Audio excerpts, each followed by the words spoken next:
Section 4. You will hear part of a lecture about factors you should consider when creating advertising materials and the effects they can have on your product sales. First, you have some time to look at questions 31 to 40.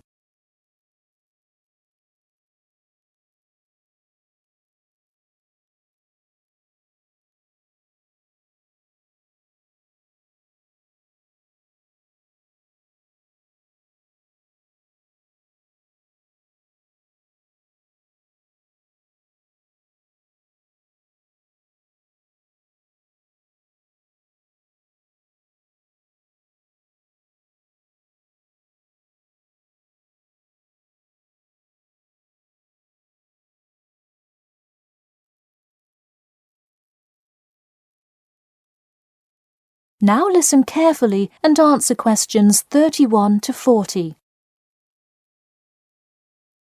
Hello class, and welcome back to Marketing Strategies. This week I will expand upon last week's lecture by talking about factors you should consider when creating advertising materials and the effects they can have on your product sales. Lesson 1. Limit your advertising to the geographic area of your target market. Though you may have a product that people want in a large area, the distance that customers are willing to travel is a significant factor in their choice of where to purchase that product. Take this example. If you're really hungry and decide you want a burrito, would you choose the restaurant that is a block from your apartment, or the one that is just as good, or even slightly better, across town? Of course, you'd pick the closer restaurant. Next, there's the method of communication to your target market. How do you decide among radio ads, TV commercials, flyers, or even word of mouth? While we often think of the visual presentation of ads, there's much more to advertising than the look. Studies show that consumers are much more likely to remember advertising slogans if there's also a sound plate. Did you know that your sense of smell is closely linked with memory? Think about Mandy's candy store up the road. Every time you walk past it, you can just smell the chocolate, right? I bet you can almost smell it now. Just mentioning the name brings about the smell memory and, in turn, a chocolate craving. What better way to sell chocolate bars? Obviously, sometimes appealing to the senses isn't the most practical way to advertise.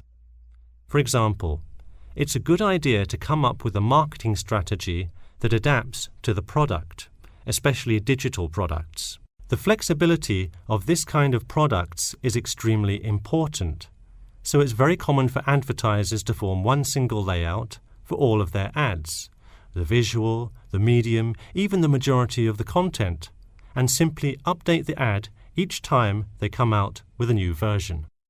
Remember, advertising is all about stirring up the right feeling in your potential customers, whether by stimulating the senses, appealing to the intellect, and so on. Once the customer experiences the ad, the important thing is his or her reaction. Someone could love the ad you made, but unless he or she considers buying the product, you've failed to get the reaction you were looking for.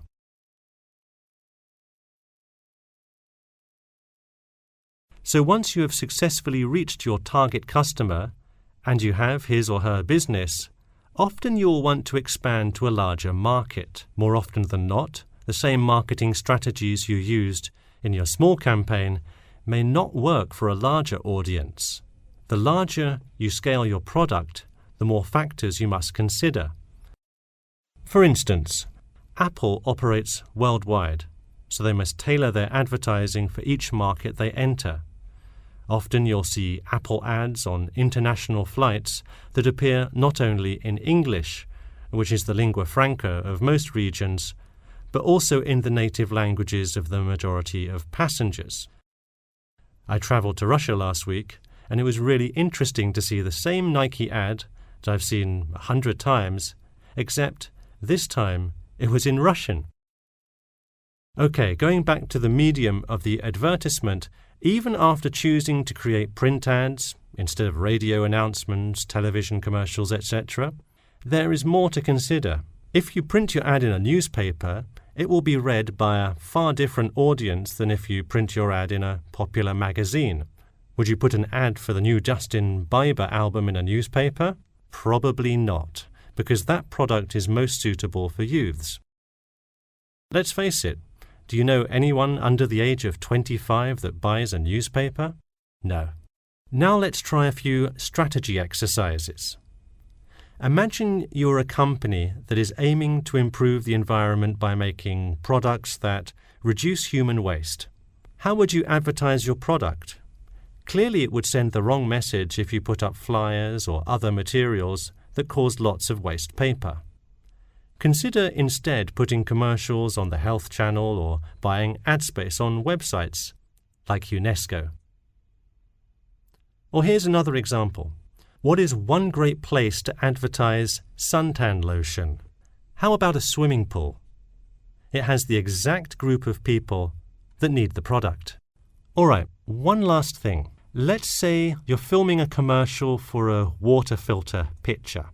What would be good scenery to use for the background? Think about somewhere calm and relaxing with clean, fresh water.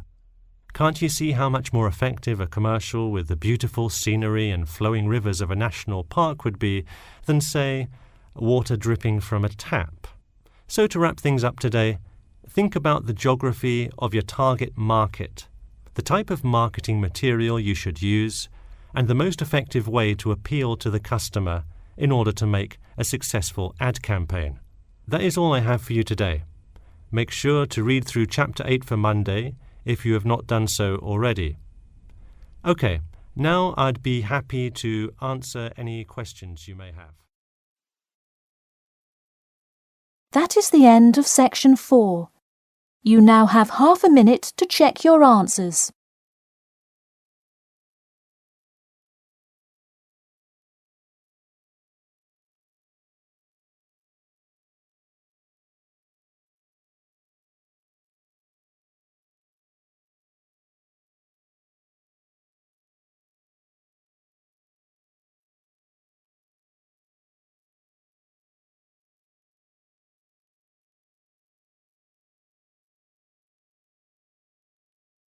That is the end of the listening test. In the IELTS test, you will now have 10 minutes to transfer your answers to an answer sheet.